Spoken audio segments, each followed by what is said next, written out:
Well, hello and welcome once again to the DCL podcast, where we're inviting you to sit back, relax, and we'll be on our way shortly.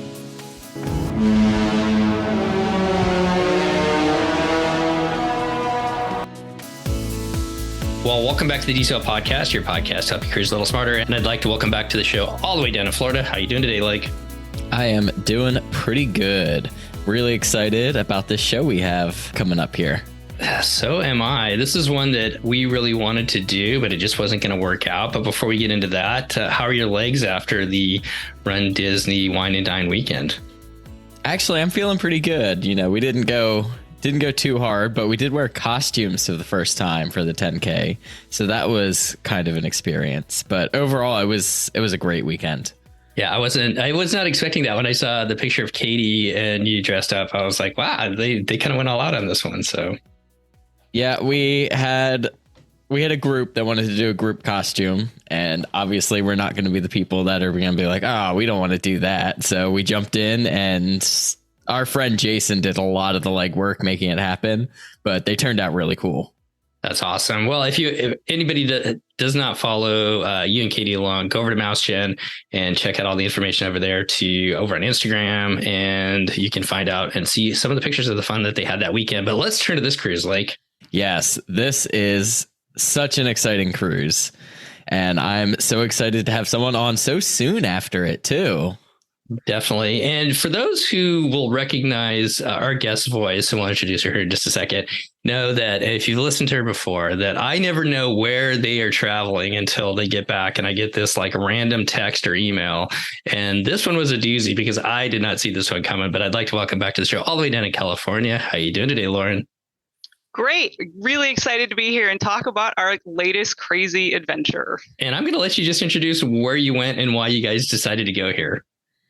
All right. So we decided to go on this one because it had everything we look for in a cruise. Some really cool destinations, somewhere we haven't been before, and a ton of sea days. So we got ourselves on the inaugural Honolulu to Sydney South Pacific cruise on the Disney Wonder. I love that. And had you guys been to Australia before? I can't remember now at this point.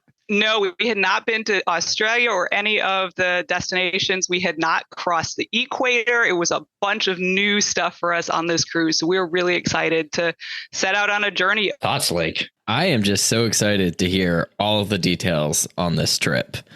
I mean, this is absolutely the pinnacle of like bucket list trip, I think, for a lot of people. And again, as Lauren just said, you get a whole lot of everything. You get a ton of sea days, ton of time on board the awesome Disney Wonder. And then at the end of the trip, you get a whole bunch of really cool and unique port excursions. So I'm just so excited to dive in and hear about everything we did and experienced on this sailing.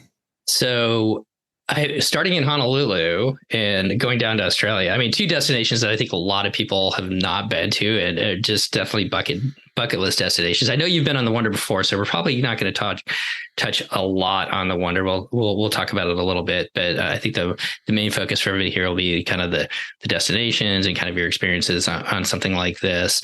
Before we jump into the cruise itself, thinking about, I know you guys have been on longer cruises. You guys have been on the transatlantic and everything like that. But what were some of the things and what were some of the resources you used to plan this to get to Australia for the first time? And then just thinking about being on a ship as long as you were. So there were some challenges going on an inaugural cruise. We kind of knew that when we decided to book it. But there's not a whole lot of information, at least about what Disney is doing. We waited months and months and months to even get a list of what port adventures they were offering, probably longer than I would have liked to have waited to see what they offer to compare to other things. The other sort of challenge I found was there isn't a lot of information on the internet about any of these ports and things to do. So it took a lot of deep diving, a whole lot of time on Google. And even then, I really didn't feel like I had as good of a picture as I normally would like before going to a port.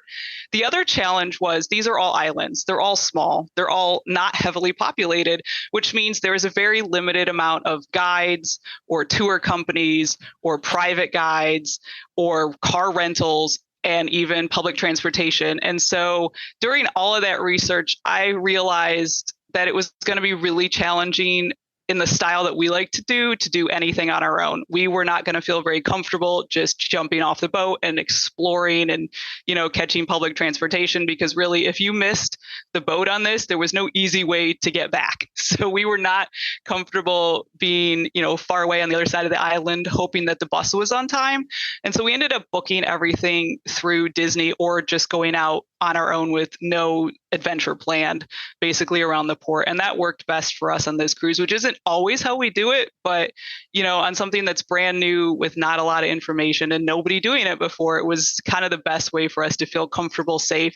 And we were really kind of going for a really relaxed style on this, mostly because, there was like 9 or 10 Z days. So we knew that we just wanted to really take a easy approach to this. And, DCL, for all the good and the bad, is really easy and really convenient to do. Yeah, good points there, because if you don't know as you said, the islands are kind of small, but we ended up an island in Greece where just because of the amount of people that got off and the buses got all backed up, and we ended up being like an hour and a half late. And so I'm glad that we were on Disney Port Adventure. So, to your point, having a relaxed cruise this time, having Disney kind of do the planning for you.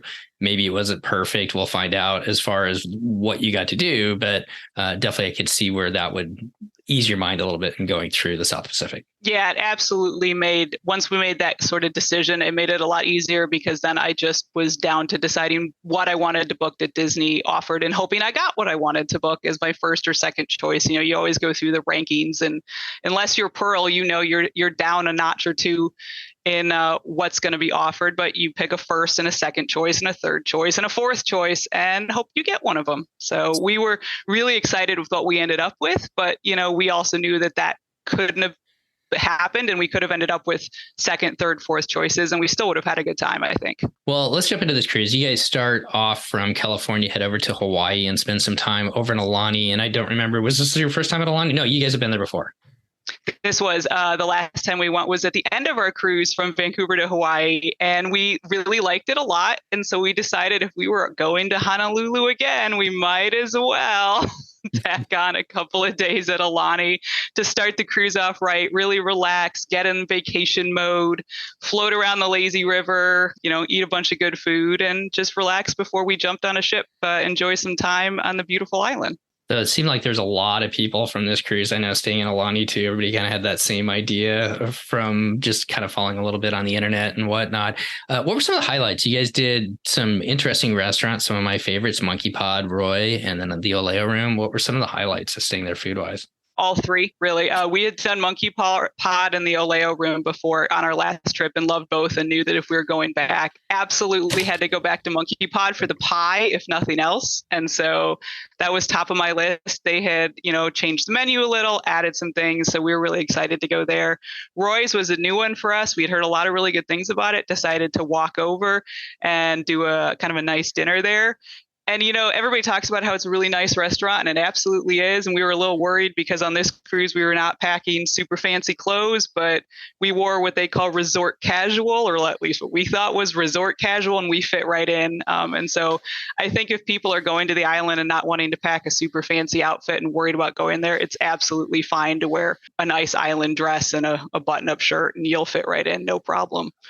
And so we had a really nice dinner there, and Oleo Room is one of our favorites. Love all the sushi, all the sashimi. And, we were only there for a couple of days, so we sort of squeezed in all our tops and favorites. We didn't leave the Aulani area on this visit, kind of due to time and what our goal was, which was relaxing. And it was just the easiest to just check into Aulani and then, kick back.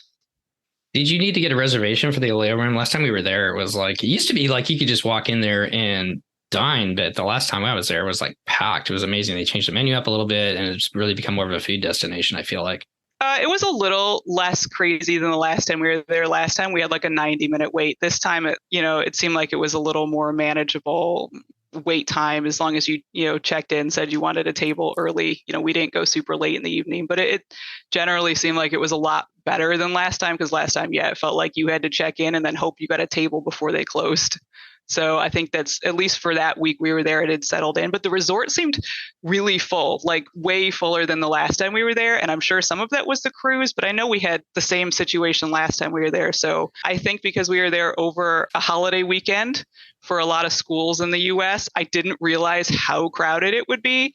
And I'm here to tell you that Alani, even crowded, is still really great. So don't stress too much if you have to go over a holiday to visit Alani, because we still had a really good time. And even with the high crowds, that at least high to us. I don't, I've never been there at maybe Christmas, but it was much, much busier than I had seen it before.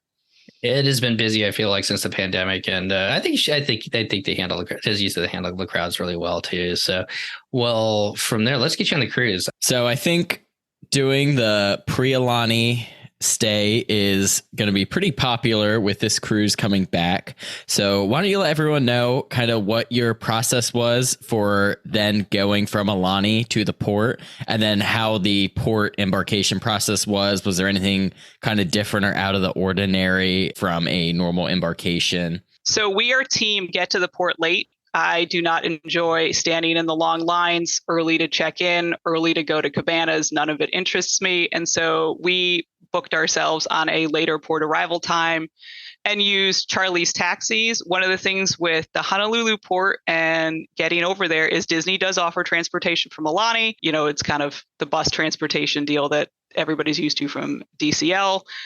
We wanted to go at a later time. We wanted to go when we were ready to go, not at the time the buses were going. And so we booked Charlie's. Charlie's will take you to the port from Alani, but they cannot pick you up from the port and take you from the port back to Alani. So if you're disembarking in Honolulu, Charlie's cannot help you get to Alani unless you leave the port and book a pickup place not at the port. So that's a little bit challenging, but for us it was super easy. Booked Charlie's, had them pre-scheduled. They picked us up at Alani. They dropped us off in front of the ship, and we were on the ship from the time we got dropped off and dropped our luggage off to the time we walked through the door. I believe it was less than 12 minutes, like walking onto the ship. It was really, really fast. Again, I am pro team. Maybe I shouldn't tell my secret, right?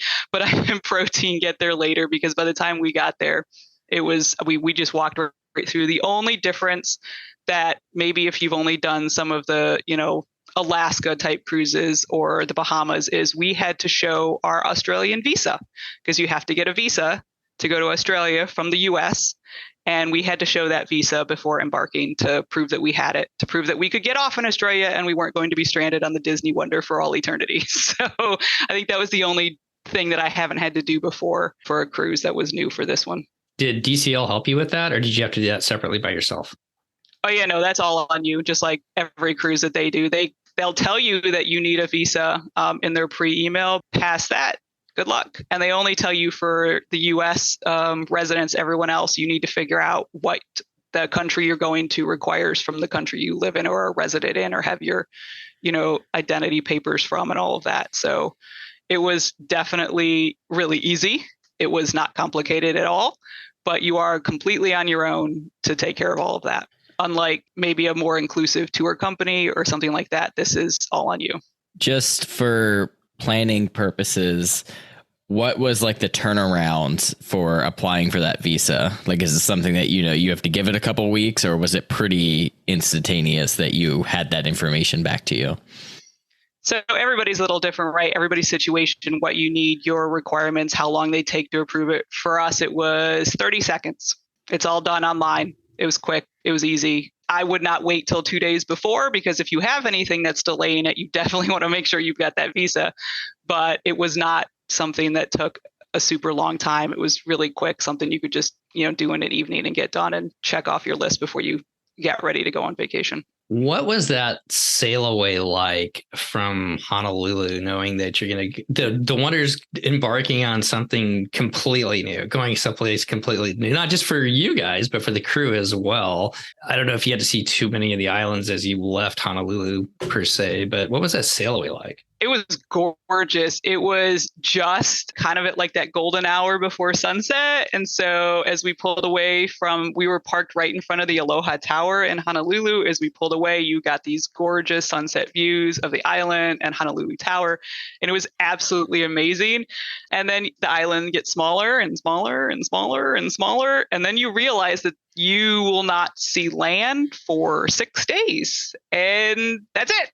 I didn't see a speck of land. I didn't see another ship. It was us and the Disney Wonder, which, if you haven't done it before, even if you have, it's a really weird feeling. It's cool, weird, all of it together. We've had the same experience on the transatlantics, even the Vancouver to Hawaii sailing. But every time you kind of feel that little like, I'm on this ship and that's it. And then you go, I'm on this ship and that's it. And there are free Mickey bars for the next 2 weeks. I'm guessing the ship was pretty much full. I don't know if they told you that. And like, how many families and kids are on board, would you say? Any numbers there? I believe the number was 2,500 passengers on board.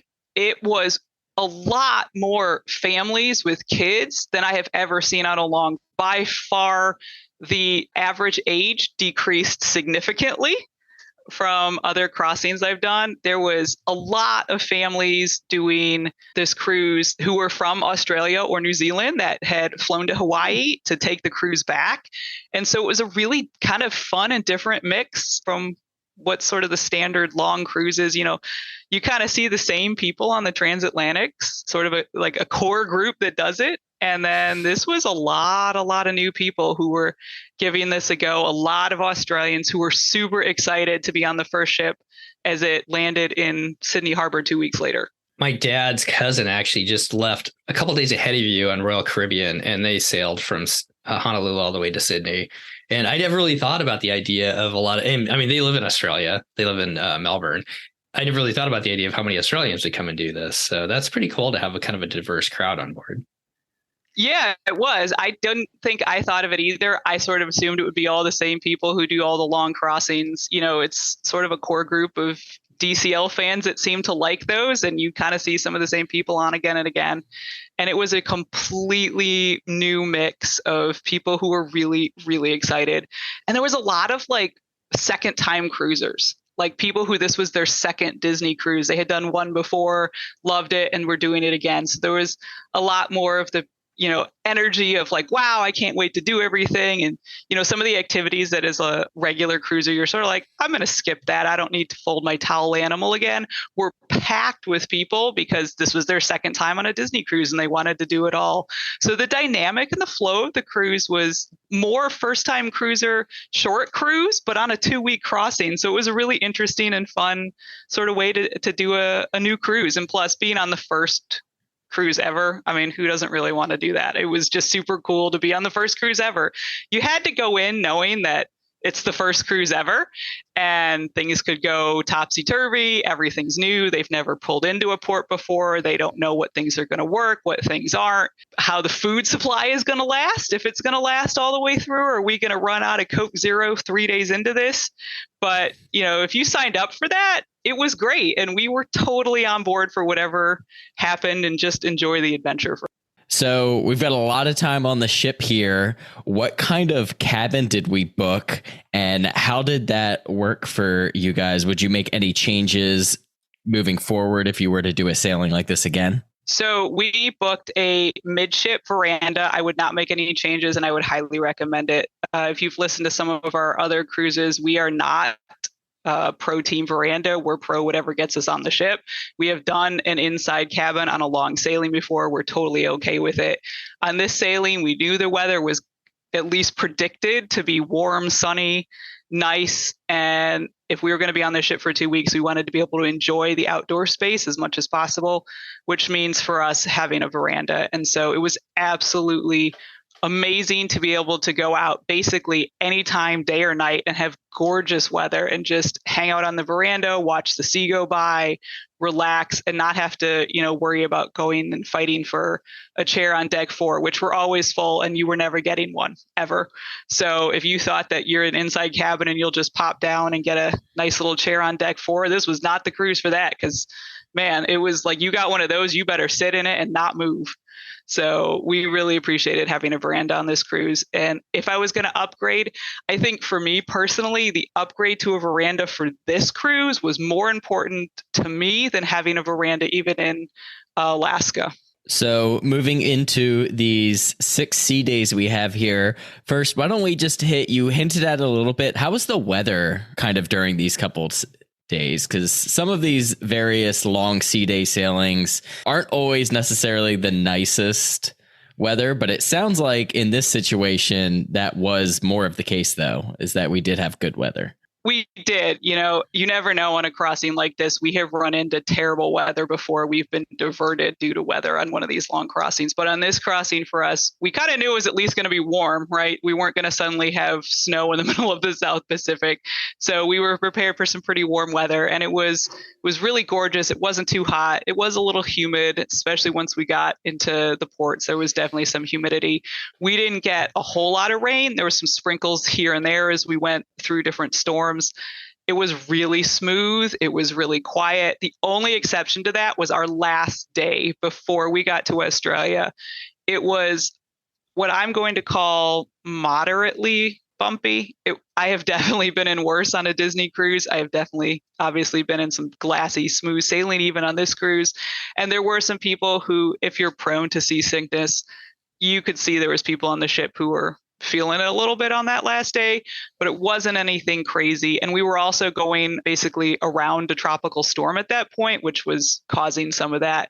But you have to know at this time of year, and even at the other end of this, when the ship returns, you are in that time of year where those things can happen, and you could get hit with, some tropical weather and some storms and some rain, and you just have to go in being prepared for that. And if it doesn't happen, great. And if it does, you've got anything you need to be prepared for a little bit of bumps in the seas. But really, it was glassy, smooth, and sunny 90% of this cruise for us. So we were really lucky and happy.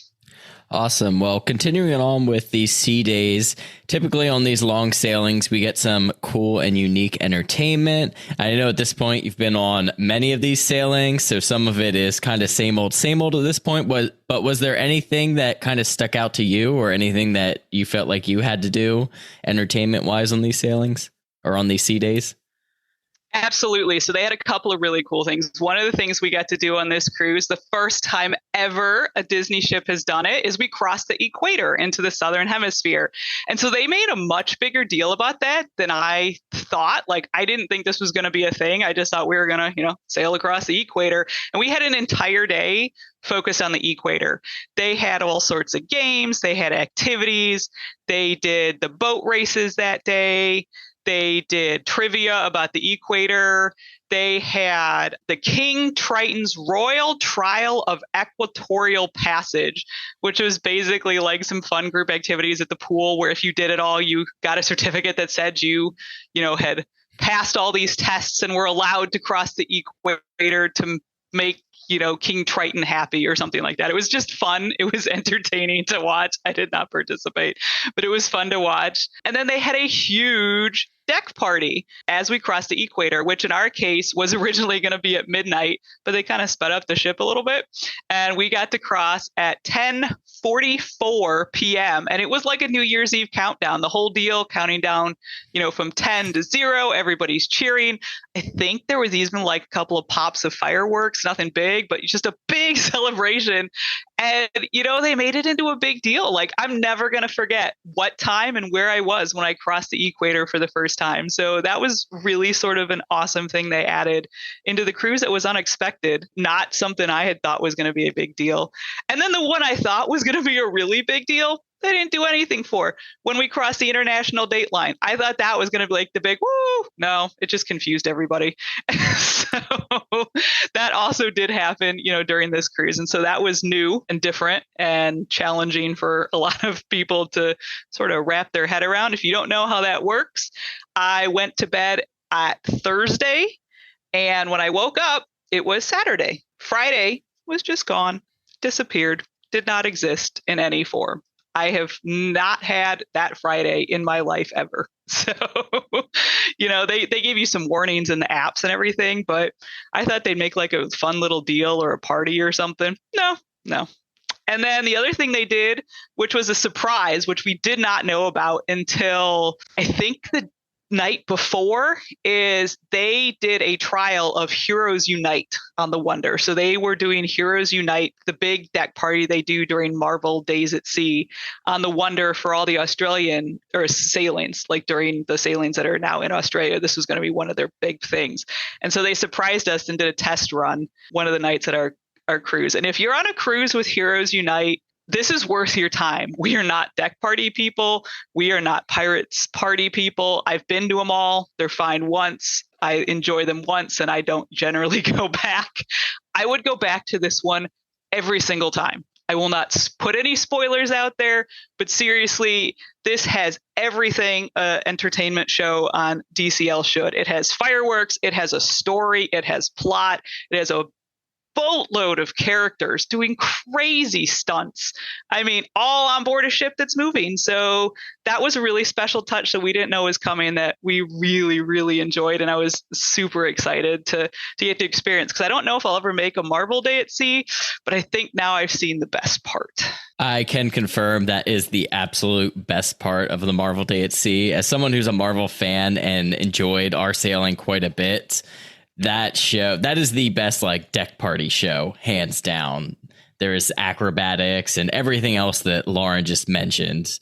So that's really cool that you got to do that as well, and something that wasn't quite expected either. Yeah, absolutely. I think one thing we should definitely talk about that's, I don't say new, but part of this sailing that you got to come prepared for is the time changes. We had 3 on this cruise, so you lost, or we fell back, so we gained 3 hours total from Honolulu to Australia, which is, pretty easy because you get an extra hour to party and sleep. But the cruise going the other way in the spring is going to be losing those hours, but they gain a day. So we lost a day, they gain a day, sort of evens out. But I think definitely going into this cruise, you need to be prepared for all the very weird time and day stuff that happens with that international date line and crossing so far across an ocean to get to your destination. I saw some video of that, the countdown with the ship on the big screen, as it was reaching the dateline or the equator and everything like that. And I thought that was pretty cool. Somebody filmed it and put it up. So it's a huge deal in the Navy when you go across the equator the first time. So I'm glad that they kind of had some fun. Just, sticking with this, a couple more questions, Lauren. Did they do anything to like prepare you guys for Australia at all? Just to talk about the South Pacific or Australia?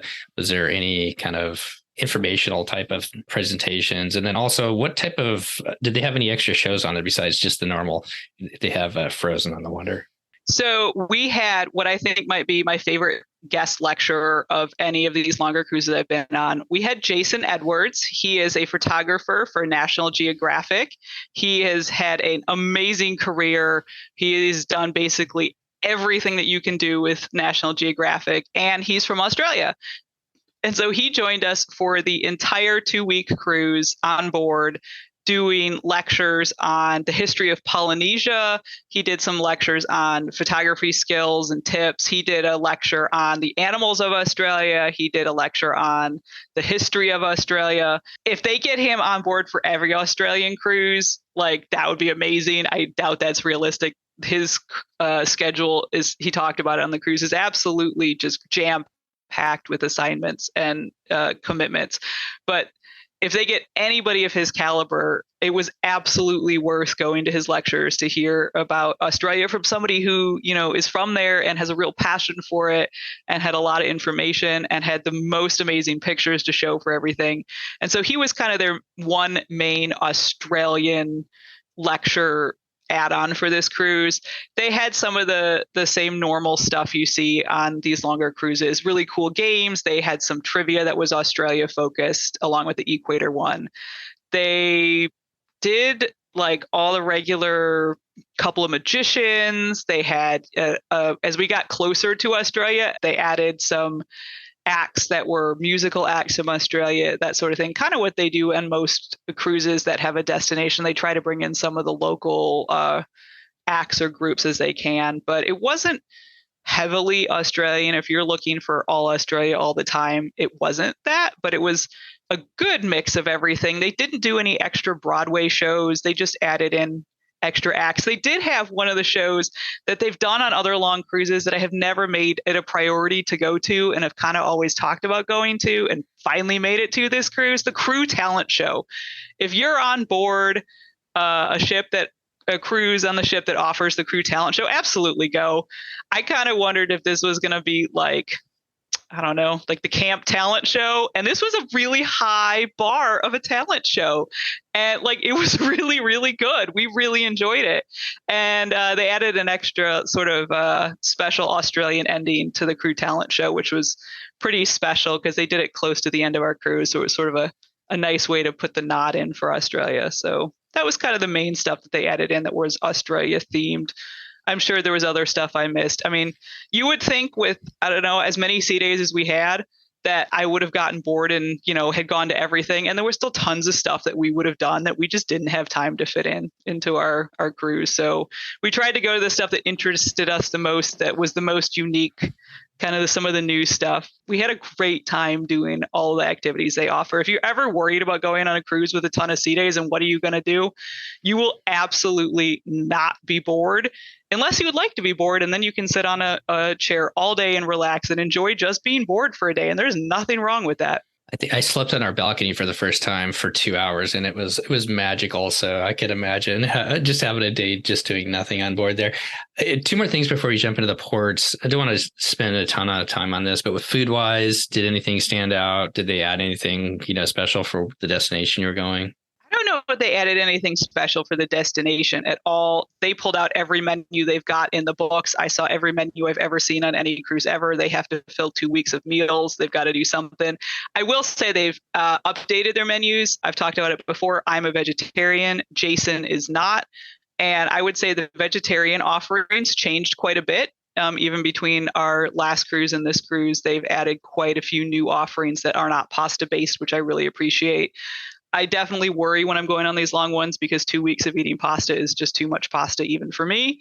And they gave me a really, really good selection and variety of choices, which was new, which I really, really liked. And I think they're listening to guest feedback on that and really sort of upping their game in that area. The other thing, I don't know if I have ever seen this before, and it was sort of random, but really fun. In the back of cabanas, they always have every day at lunch, they have a sort of little themed section that's different foods. And twice on our cruise, they had German Day. I don't know if this was because it was Oktoberfest time. I don't know, but it was really fun. I sort of stumbled on it the first day and was piling up all the food into my plate and going, well, if this has been on every other cruise, I missed it and I'm sad. So that was a fun little addition that I don't know if it's been there before or not, but we enjoyed finding. I think I've seen German food before, but it's been a while. Lake, any other questions about the cruise before we jump into some of the ports? I don't think so. I think we need to jump in here because we've got some really cool ports to talk about. All right. How about it? I'll take the first one. And the only reason why I'm going to take it is because I've actually been here before, but I was only there I've only been here for about 2 hours. We had to stop back in the day when I was flying for the Air Force. We stopped in Pongo Pongo on the way, which is in American Samoa, on our way down to Australia because we needed to get some gas. But I think you probably had a little bit more of an enjoyable time than I did there. So let's talk about the first stop. What did you guys have planned, and what did you think of Pongo Pongo, Lauren? It was really cool. American Samoa is one of those places that seems ridiculously far away. And then you get there and everybody's speaking English. The American dollar is the currency. And there's a U.S. post office, which was right across from the ship's port. And was really cool to see. Like that juxtaposition was a little unsettling, I guess. I don't know. It was just strange, but American Samoa was gorgeous. We pulled into the port early in the morning and they had a huge welcome from a massive amount of people. They put on a whole cultural show for the ship. Obviously this is the first time that the Disney Wonder had ever been there. And so I can't say that they'll do this every time, but at least for us, the welcome was overwhelming and amazing. And just something that if you ever get a chance to go into a port for the first time, sometimes they do this, sometimes they don't. You never know. It's something to experience. And it's one of those moments that's pretty touching to see people welcoming you to their home. I mean, we're there as visitors for a day, and I felt thoroughly welcomed by the people that live in American Samoa. And so our plan for the day was to split up. So I went on a Disney-sponsored snorkeling adventure to the Coral Restoration. The description of this port adventure is basically you're going to take a short open air bus ride, and you're going to learn about the coral and how they're restoring it, and then you're going to get to go in and swim with the fish and the coral. The open air bus ride was correct. Swimming with the coral was correct. There was no learning anything. There just wasn't. I mean, it was fine. I was there to snorkel. The description wasn't entirely accurate, but I will say Disney did something different that I've never seen on a port adventure description before. And this was true for all of the islands as you were pre-booking. They put a little tag at the end of it that mentioned that these tours are done by young locals who may not be professional, and they're very enthusiastic and very excited. But it was sort of a hint that the level of what you're expecting is people who really love where they live and are really enthusiastic, but maybe not to the level of polish that you might expect somewhere who gets cruises constantly. This is obviously not a place that's, gets 50 boats a week. It's just not. There's not that many boats going to American Samoa, which makes it a really special place to visit. And we felt really, really lucky. Part of this port adventure included what was supposed to be a snack provided by a local group of people that live near the beach where we snorkeled, and turned into a full-on meal of fresh papaya from the island and fresh made taro and glass noodles. And they went the extra mile and collected fresh, just right off the tree coconuts, cracked them for us, let us drink the coconut water straight from the coconut with a straw. I mean, it's just like movie picture moment here, right? And then they would cut it open and let us eat the fresh coconut meat. If you've never tried this is something, if you've tried it in the US, it doesn't count. Try it when you're on an island in the middle of the South Pacific and crack this thing open, and fresh coconut meat is just something that it is, man, I just right now I just really want a coconut with a straw in it right now. And so it was a really special moment to be welcomed. We felt like we were, a visitor in their home, even though we were just there to snorkel and kind of see the fish. And that was probably one of the highlights of American Samoa for me. Jason went out on his own. His plan was to hike the World War II trails around American Samoa and check out all the lookouts. And this is something I definitely want to touch on here. The weather did not cooperate. It's a tropical island. It poured. And not only did it pour, because I think Jason probably would have still hiked when it was pouring, it had poured for weeks and weeks and weeks before we got there. So not only was the World War II trails closed, the national park trails were closed to visitors. And this was a huge draw for a lot of people who were going out on their own. Disney Cruise Line did not offer an adventure to the national parks, but a lot of people who like to visit U.S. national parks wanted to go to the national park in American Samoa because it's the only U.S. national park south of the equator. We didn't know that. There is not enough information provided on the internet to have known this was the case before we got there. And so you really had to be comfortable if you're not booking through DCL to roll your own adventure. And that means that the weather may not cooperate. So Jason ended up walking all the way down basically one whole side of the island while I was out snorkeling. And he said he had a great time, just kind of checking it out. He got to see the gun turrets part of this trail from below, couldn't go up into them, but had a really good time. And then when we met back up after my snorkeling adventure, we walked around the port, did a little shopping.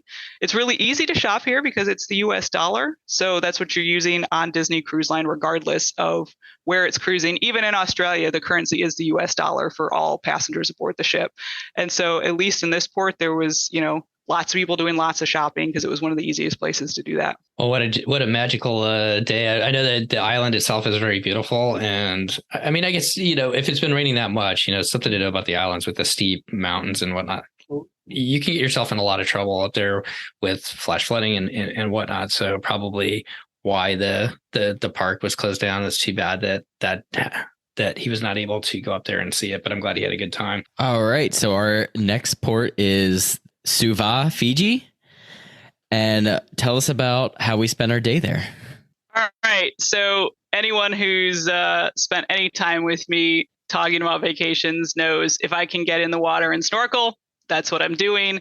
Fiji is bar none, one of those places that if you ever get to chance to snorkel, you better take it. And if I was taking a boat all the way to Fiji, I was somehow getting in the water to snorkel. It could have been with Disney. It could have been me dragging a snorkel out to the beach. I did not care. I was getting in the water.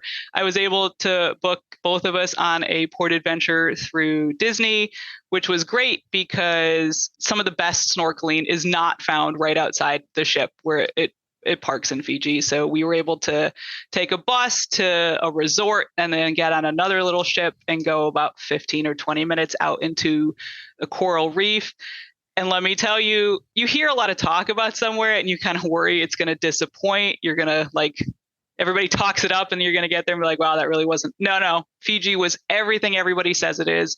It was like jumping into an aquarium at Epcot, except in real life. There was every coral I could possibly think of everywhere. It was fish everywhere. There was every type of fish. Lots I knew, lots I didn't.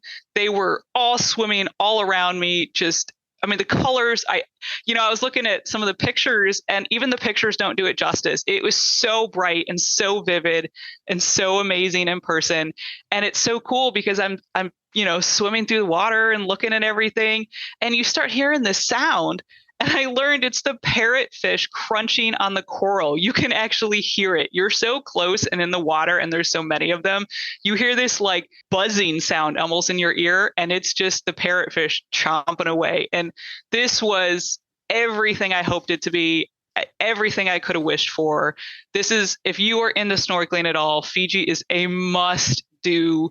Figure out a way how to put on your snorkel gear and go out and see everything. And, a lot of people debate the snorkel scuba thing.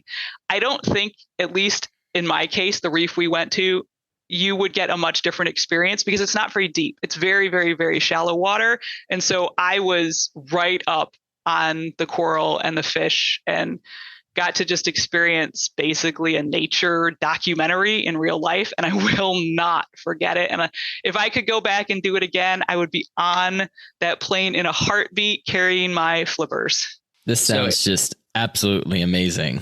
Did you go to more than one spot or did you guys stay at the one spot? It was one spot. It was a very, very big reef. We didn't even see the entire thing in the little bit over an hour that they gave us to snorkel. Obviously, I would have taken hours and hours if they let me. I'll stay out forever if I'm allowed. And so I didn't feel like I needed to go to a second spot in any way. This one reef absolutely was enough to see. I didn't, I like to go out and check out a few of the places, see where all the action is on that day, because that changes on a reef. And I didn't even get to go back to my spots I'd sort of marked as I want to go check that out if I have more time, because I was still trying to circle the reef for the first time when they were waving hands trying to get me to come back to the boat. So no, this was absolutely, you hate to talk a place up because you can always with snorkeling go when somebody gets there and there's 3 fish and it's a bad day. But even if there was no fish at this spot, the corals themselves were worth seeing, that I would have been happy just to snorkel and see the tons and tons of different corals that were shown in here and all the different colors. And it was a highlight for me. Absolutely. Top snorkeling. It's in my list of man, there's not much can beat this now. Well, a quick tip. Air Fiji does fly out of both San Francisco and LAX if you happen to make it over there. Man, are you starting to plan my next trips for me, Steve? Well, that's the airline that Anawake and Andrew took over to Paris this year was Air Fiji, because it used to be a French colony, I guess, and so which I did not even know. Let's move on to New Caledonia then. What did you guys have planned there? And what do you think of New Caledonia? So New Caledonia was another place that's supposed to have absolutely amazing snorkeling, and I would have been thrilled to snorkel in New Caledonia. I tried to even figure out how to book this on my own, and just nothing seemed to be working. I couldn't find anywhere that was booking anything. Disney on their site listed a port adventure to snorkel here, and yet it was never available to book. It just never showed up. And I found out once we were in New Caledonia that I guess they had some really big storms a couple of months before that really damaged a lot of the snorkeling areas. And so it just wasn't going to be available for us. With that said, I had already snorkeled in 2 out of our 3 ports, so I was willing to try something different. And so we jumped in some kayaks on a Disney port adventure down a river and kayaked through their kind of equivalent to like a national park, through the river, stopped halfway, got to swim in the river, and then kayaked back. And the way our booking was, we had an afternoon evening, which meant we were kayaking back during sunset, which was pretty magical, to be honest. It was pretty cool. And so it was a little more relaxing day. It was a pretty quick port adventure, and it was in the afternoon. So we actually got to go out into Noumea before the port adventure. One of the things that's different about Noumea than the other 2 ports is in this port, we are parked in a secure area. So you cannot walk out of the ship into the port area. You have to get directly onto a bus that takes you an 8-minute ride out of the port area into the center of town, basically. And it's complimentary. Disney provides it. This wasn't something that was told ahead of time. Being on the inaugural, you get to find this all out as you're going. And so we got there with the plan to just pop off the ship for a few minutes, walk around and then come back to the ship for our port adventure, and found out that morning that we were going to have to take a bus, but it really wasn't a big deal. They had just basically a continuous loop of buses. One thing I did find sort of interesting / funny / frustrating for a lot of people was that if you were on a Disney port adventure later in the day that went on this little train out of the town, and you went into the port early and did a round of shopping, looking, you had to come all the way back to the ship, check in for your port adventure, to take the bus all the way right back to where you were to get on the train. And there was no exceptions. There was a lot of people who were like, can't I just get on the train? And absolutely no. So you could also book the train yourself. So it's something to kind of know if you're looking at that train that you could probably just book it the day of. Obviously, if you want to secure your spot, do it through DCL. But in this case, it made a lot more hassle for a lot of people that we heard grumbling about it on the buses going back and forth between town. But again, you're on the first inaugural, nobody knew, and that was just some of the fun. This is a French colony, so everybody speaks French. There's definitely, in the tourist areas, there's some basic English spoken. Go in knowing that you probably need to at least say bonjour a lot. This is a pretty important place during World War II for the 2 of us or 3 of us that might listen to this podcast are kind of World War II buffs. Did they have anything around history as far as that goes? They had one of the port adventures you could do with Disney was to the World War II Museum and the Maritime Museum, both together. And so they definitely had it. We decided not to do it. We, as you know, are also kind of, that's an area that interests both of us a lot. But we decided if we were in some of these once in a lifetime places that we really wanted to focus on the natural elements. And that was just a choice for us. It was a really hard choice. There was a lot of stuff that looked really interesting to do, but we made the call that if we were on these islands in the middle of the South Pacific, we had to kind of go the natural experience as much as possible. And so that was where we focused. But you definitely could do the World War II Museum, and they talked about it there quite a bit. And apparently, every time I mention I've been to Noumea, somebody tells me about McHale's Navy. So I've heard that reference quite a bit since I've returned. I had to look it up. I got to be honest. I had no idea what people were talking about. But I guess it's from an older TV show. And if you're telling anybody about Noumea, that's the only thing they seem to know, other than maybe it's in the South Pacific. I'm not even gonna date myself. Just Google it. Like, you can find it. I never watched it, but I know exactly what you're talking about. I didn't realize that was there.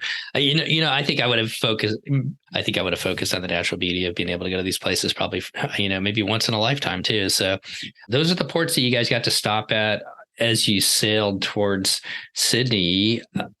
Before we get to Sydney, thinking back on it, if you did this cruise again, would you be more comfortable booking your own port adventures in each one of these ports? Or is there one where maybe if somebody's doing this for the first time, maybe they should stick with DCL in your mind? I would do exactly what we did, for the main reason that if you want to just go walk around and you want to do a little shopping and, kind of see whatever's right near the ship, you can absolutely do that. No problem. All 3 ports are walkable. All 3 have stores. in general, the main tourist stores take a lot of credit cards, so you don't even have to worry too much about having the correct currency, because other than American Samoa, that is the only place that takes the US dollar on this cruise. And so you can absolutely do that. If you're wanting to go further out and do some of the kind of more exciting stuff, I would absolutely book through Disney. I think that gives a lot more security, a lot more assurance. If you're somebody who really likes to just get into the port, find a local driver and, negotiate a rate and go for the day. Both American Samoa and Fiji had plenty of people waiting outside of the ship to do that with you. Numia did not, because of the security. And even once you got to the cruise, they have a cruise terminal that's in the main downtown, which is not where our ship is parked, or wasn't in our case. I did not see a lot of the local driver stuff around there. And so because of the remoteness, because of the short time frame, and because of the risk, that in my eyes, the risk of missing the boat on these, I mean, there's, even if you could get to the next island, you have to find a flight from one tiny island to the next tiny island to meet the ship again. I'm not willing to risk it for what I'm not sure would be significantly better experience. I think you could. I think a lot of people, tried to go to the national parks on their own with rental cars and got there and had nothing to do for the day and had to figure it out from there. And I am not somebody who is super comfortable with that in a place where there's no internet and no Wi-Fi. None of these islands had great free Wi-Fi. Some of them had you could log in with a Facebook account or a social media account, or you would have to get it approved through a free thing where you had to then type in stuff with your cell phone. So if you don't have cell phone coverage, don't expect free Wi-Fi, other than maybe right at some of the cruise terminals for these ports. And without Google Maps, I'm not driving all over this island and hoping I get back to the ship on time. I'm just not comfortable doing that. So I'd absolutely do what we did again. And I think people who have listened to some of our other trips know that we are not pro only booking through Adventures by Disney. We absolutely go out on our own. We book private guides. And this was just one of those times that it wasn't worth the risk and the stress to do that in these islands. I think going with Disney, as much as, you're on a bus with a bunch of people, it's kind of the best option in a lot of these ports. All right. So I've got one tip that I want to put in there. Pack sunscreen. Pack a lot of sunscreen. Pack a lot of sunscreen and apply it often. The amount of people I saw so overly just burnt, just beyond just a little red, just burnt. I think it needs to be said that you are at the equator. Even if it's not hot, it is very sunny and you will burn. Just slather this stuff on constantly and be really, really careful about your sun protection on this cruise, because I think a lot of people thought it's not super hot and it's not super sunny and regretted that at the end of their cruise. Some good points there. Well, as they say, eventually, even with all those days at sea and everything else, eventually you kind of get to your destination. And what an iconic destination it is, sailing into Sydney Harbor. You've got the Sydney Opera House, the Sydney Harbor Bridge. You guys get there, fairly early in the morning. Did you get up early to see that sail in, or were a lot of people up? No, you're sleeping. Okay, she's shaking her head. No. We went under that bridge before 4 a.m. Okay. No, I was not up to see that. No, I did hear people planning to get up. Whether anybody did or not, I have no idea, because I did not. No. No. Okay. Not at 4 a.m. I'm sure the people who are going at it more as they left, the sail away, it was gorgeous, but I did not get up to see that. I figured I'd see it enough once the sun came up. All right. Well, when the sun came up and you got up and you're there and said you made it to the destination, what was it like kind of reaching that destination? Surreal. I don't know if I have a better word to realize that I had gotten on a ship 2 weeks ago in Honolulu, Hawaii. I had sailed across the South Pacific and landed in Sydney, Australia. I mean, just kind of wrapping your head around that is just something that people don't get to do this. like, this is just not something you get to do. And the fact that we were so privileged to get on this ship and experience this, that it was a lot to wrap our head around. And then I had to drag all my luggage off the ship. So, there was like 4 seconds of letting that sink in. And then I'm dragging my stuff through the cruise terminal and, on my way that day. Sadly, the cruise has to end, but the trip does not. Why don't we go ahead and talk about how disembarkation was, and then kind of what our plans were for after this, and also like what research did you do to book your time in Australia? Sure. So disembarkation was pretty standard overall. You got off the ship, whether you had took your luggage off or left it in the night before out and had it put in the terminal. You do have to go through customs and immigration, just like any port that you are first entering in any country. And then we were getting off at the White Bay Cruise Terminal. Now, the way Disney is doing this is sometimes going to the White Bay Cruise Terminal and sometimes going to the downtown one that's right next to the Opera House. My piece of advice for people doing this is check which cruise terminal your ship is going to. Disney, I think, generally posts it in your cruise. And if they don't, you can go and look at the harbor schedule and find out for your date. This is really, really important. They're 20 minutes apart. Triple, quadruple check with any services you book, any rides, anything like that, that they know which cruise terminal you are going to, because very often people make the mistake of going to the wrong one, and it's not like you can easily walk in between the two. And so this is just one of those things that until you're doing it the first time, you may not realize, but really double check any prearranged adventures, guides, anything. Know that you're going to which one, because White Bay is not the one that's used as often.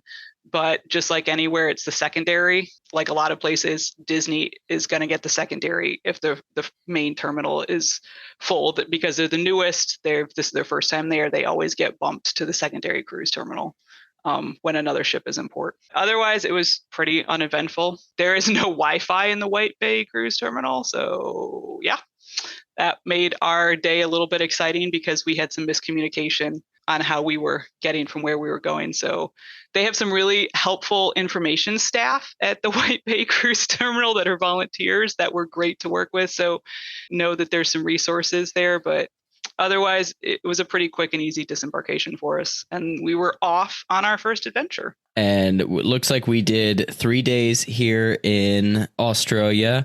Why don't we just do a quick kind of rundown of what we did each of these days? Sure. So, we've already been on a 2-week adventure. We could tack on another 2 weeks in Australia and still not see this vast country. We figured if we're here, we at least got to try to fit in a few highlights in and around Sydney. So the first day we took a private tour up to the Blue Mountains, hiked through the Blue Mountains, saw some really awesome wildlife, saw a kind of a rare bird. It's called a superb lyrebird, which is a really cool bird because during its mating, the male bird mimics sounds, and it can sound like a chainsaw or a car alarm or a camera. They're a super cool bird, and we got to see that during our hike, which is sort of a rare experience. We also got to see wild kangaroos, which was really, who doesn't want to go to Australia and see a wild kangaroo? And so that was kind of a trip highlight for me to see a bunch of little joeys nursing with their mothers, just hanging out, doing their kangaroo stuff. The next day, we went to the Botanical Gardens in downtown Sydney, which are gorgeous and kind of think Central Park-esque, a little bit smaller, but that same sort of vibe. Then we made sure to go out to the harbor as the Disney Wonder set sail for its first inaugural cruise in Australia, because seriously, who does not want to see the Disney Wonder sail away? I've actually never seen any of the Disney ships sail away because I'm always on them if I'm anywhere near them. And so it was fun to watch the sail away and everybody be really excited for that first inaugural Australian cruise. So that was kind of a fun little extra that we got to do. And then we went to a really nice dinner on the harbor at the Opera House that evening, which was super cool. We tried to make sure we had some like authentic Australian inspired food and dishes, which was fun. I always like to try some new stuff when we're traveling. And then our final day in Sydney, I packed it in. I had 3 days and I wanted to make sure we did as much as we could. And so that last day, we woke up really early and went to something called the Bridge Climb. Now, you've probably seen pictures of that Sydney Harbor Bridge. Lots of people have seen it. Well, it turns out you can climb on top of it. I don't mean like in the bridge. I mean on top of the arch. And you can walk all the way across, get 360-degree views of the harbor and the opera house. You know, you're in a harness, but it's really safe. It's a lot of stairs. It's totally doable for just about everybody. And it was absolutely one of the highlights for both of us. We loved this experience. It is a must do if you're in Sydney and can fit it in. And then later that afternoon, we went and had the Sydney Opera House tour, because if you're in Sydney, you have to go see the Sydney Opera House. And that was a fun experience to get to learn about the Sydney Opera House and everything you're seeing.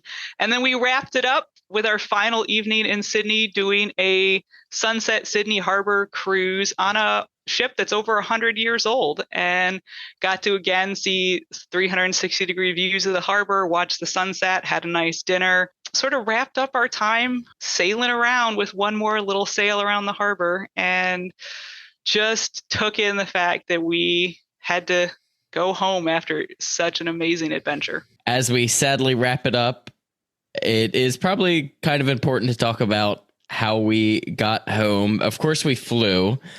But how was getting like to the Sydney airport and that process for you guys? It was super simple. We booked a cab the night before with our hotel. It's a 20-minute cab ride. I know there's also a train. We just didn't want to haul all the bags and do the train deal. It's quick, easy. The Sydney airport is amazing. Think high-end mall. We had, a couple hours to kill before our flight took off, and we spent all of it walking around the airport past security. It's just a stunning mall, and got to do, a little bit of shopping. We hadn't had a lot of time with our short visit, and got to, pick up a few little goodies as we were leaving. But it was a great airport to have to wait for our flight in, and then got on that nice long flight home, where we landed at home 4.5 hours before we left Sydney. That's as weird as it seems. Wrap your mind around that, right? Well, what an amazing cruise and experience. And I know that this isn't like the reason why you guys cruise, but did you get anything? Did you guys buy anything? Did you bring anything back that kind of is a cool memento from this cruise or this vacation? No, if you've listened to any of the stuff we normally do, I come home with a giant bag full of potato chips from basically That's what I was wondering. Go to. And yes, I came home with a giant bag of snacks we went to a grocery store in every port we went to, and I came home with a whole bunch of goodies that I've been getting to try. There's so many goodies that I can't try it in the short time we're traveling, plus with all the cruise food, that I bring it home and enjoy some snacks for, extend that vacation just a little bit. And I found some really yummy stuff. Top one, just for you, Steve, and I'm serious on this. This is not a joke. Top chip was Smith's Subway meatball sandwich in Australia. There you go. Look at that. Yes. Oh, nice. I am so mad I didn't buy more bags. It was so good. So mad. Who knew that Subway was going to be the top bill? Did you try Tim Tams? Did you get those by any chance? It's kind of like a chocolatey. Yeah, we tried Tim Tams. They're all right. It's a chocolate cookie. I tried a really cool candy I've never heard of before. It's called Tingles. Oh, I haven't heard that one before. It's sort of like a carbonated Smartie. The Smartie in America, not the Smartie in England, which is chocolate. I know it's really confusing. But the Smartie in America, that's like a chalky candy, but these are like carbonated. That's the best I can explain it. They were really good. I really like those. Yes, I came home with my giant bag full of potato chips yet again. I figured you had to have some. That's why I had to ask that question. So I love it. Well, wow. What an amazing trip for you and Jason this time. You've given us a lot of tips and just a lot of thoughts about, approaching this kind of a vacation, the many sea days you have, spending time on islands that you've never been to, and the wonders sail to. I like the fact that Disney put that out there and said, hey, to kind of like frame people's expectations a little bit so that, this isn't a place where, these tours run weekly or every day or something like that. So kind of sometimes we forget about that and we're kind of like, oh, how come this isn't working exactly the way I thought it would be? But any final thoughts, Lauren? Any other tips or any things you want to talk about this trip? No, I think one of the things I heard a lot of people talk about before this cruise left was a lot of people said they didn't want to go on it because if you were going to spend all of this time, you weren't going to have enough time to spend in Australia. And I think it's worth noting that this cruise is not about going to Australia. You can absolutely go on a vacation to Australia and spend weeks there. This cruise is about sea days and sailing in the South Pacific, and Australia happens to be the end point. If you want a vacation in Australia, this cruise is not the best way to do that, I don't think.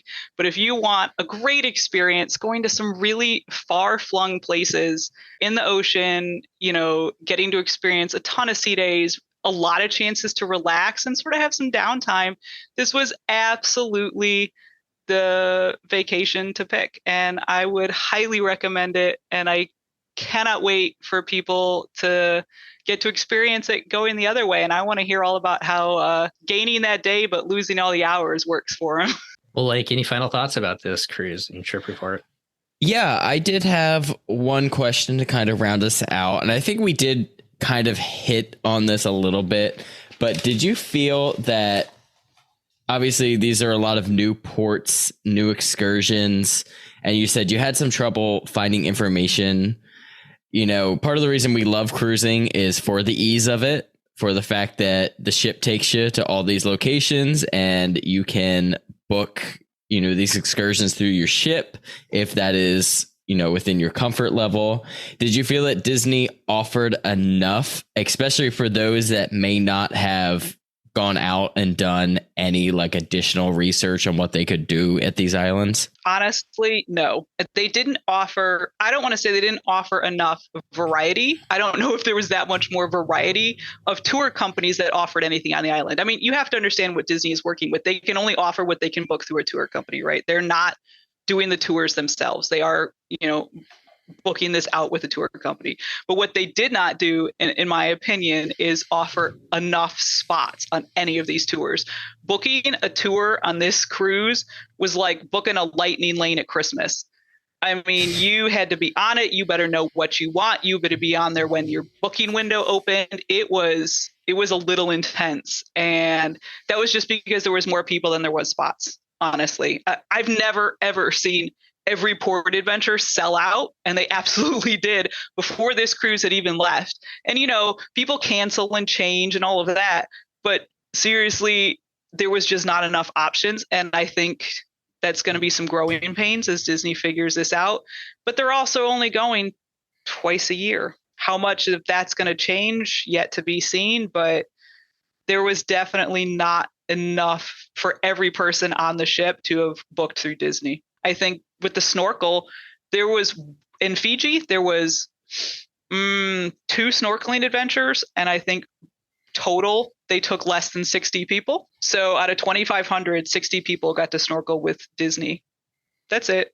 I mean, roughly, I don't, rough estimate, but it's just not a big amount. I think that's a challenge of this cruise at this point, but it's new.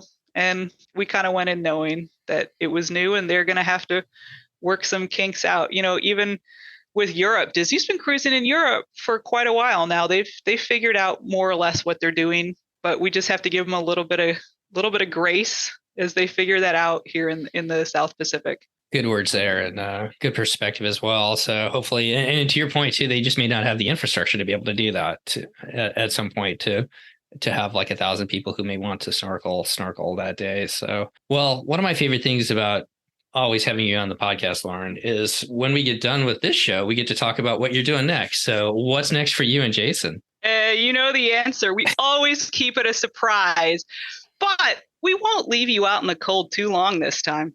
Oh, that means it's coming around the corner pretty quickly then. I thought one of these days I'm gonna I'm going to sneak it in there, and you're going to accidentally drop a hint that we're going to all figure it out. But I do really appreciate all the times you come back on the show, Lauren, to talk about your guys' adventures. And it always warms my heart when I get that email or that text or whatever that says, hey, we're back. And I'm always curious to see where you've been. And this one blew me away. That's for sure. So thank you so much for doing this. Well, thanks for having me back on. It's always one of my favorite post-cruise routine things is to get on the show and talk with you and hopefully inspire people to get out there and travel and have some great experiences and make some awesome memories. Well, if you've enjoyed this show, Lake, we've got another show coming up with Australia.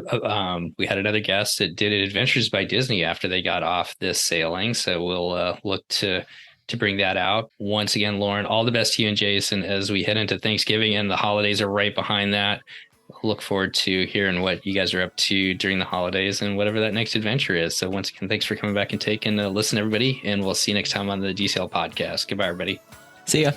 Well, that's going to wrap up our show. Once again, we want to thank Lauren for coming on and sharing her and her husband's experience on the inaugural South Pacific sailing to Australia. If you're enjoying the show, we greatly appreciate you leaving a 5-star review on Apple Podcasts. We would also like to thank our Patreons who make this show happen each and every week for us. You too can help support the show by joining our community and visiting patreon.com/DCO podcast. Whether you're aboarding a cruise, enjoying a trip to the parks, or adventuring outside of Disney, on behalf of myself, Steve, Christy, and Nova, we want to wish you smooth sailing and safe travels, and we'll see you next time on the DCL podcast. The DCL podcast is not affiliated with the Disney Cruise Line, Walt Disney Company, Adventures by Disney, or Run Disney. All of the opinions expressed on our shows are those of the hosts and the guests who appear on the show. If you have any questions about any of these products, please contact the Walt Disney Company.